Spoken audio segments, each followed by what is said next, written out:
Hi everyone, welcome to my channel Sneha রান্নাঘর। আজকের recipe achari mutton.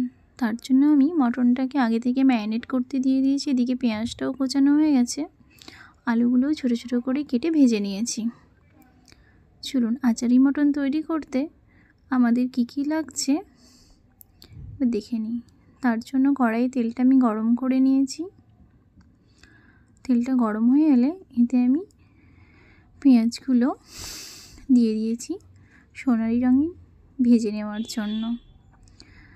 চলুন রান্না করতে করতে পেঁয়াজগুলো ভেজে নিতেই আমরা মটনটাকে কীভাবে ম্যারিনেট করলাম সেটা একবার আলোচনা করে নিই। পেঁয়াজটা মোটামুটি হালকা বাদামি কালার এলে কেটে রাখা টমেটোগুলো আমরা কড়াইয়ের মধ্যে দিয়ে দেব। মটনটাকে আমি লবণ, হলুদ, কাশ্মীরি লঙ্কার গুঁড়ো, টক দই, আদা গুঁড়ো, রসুন গুঁড়ো দিয়ে অনেকক্ষণ আগেই ম্যারিনেট করতে দিয়ে দিয়েছি। এই যে পেঁয়াজগুলো মোটামুটি বাদামি রঙ চলে এসেছে। এবার ওতে কেটে রাখা টমেটোগুলো আমি কড়াইয়ে দিয়ে দেব। আস্তে আস্তে টমেটো আর পেঁয়াজটাকে নাড়তে থাকব।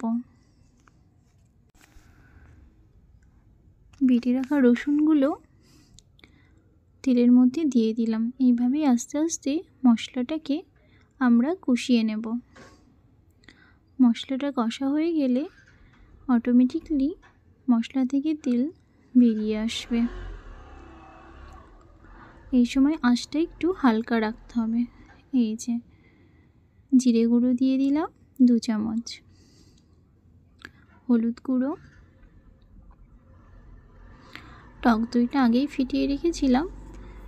মশলাটা ভাজা ভাজা হয়ে এলে টক দইটা আমরা আস্তে আস্তে মশলার মধ্যে ছড়িয়ে দেব।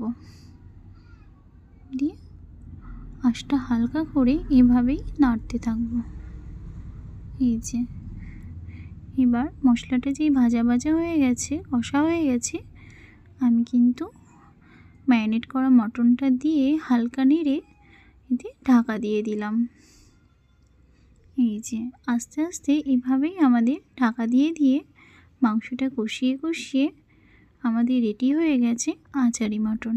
আপনারা বাড়িতে চাইলে এই মটনটা সহজেই করে ফেলতে পারবেন। খেতেও ভালো লাগে। শীতকালে তো মটন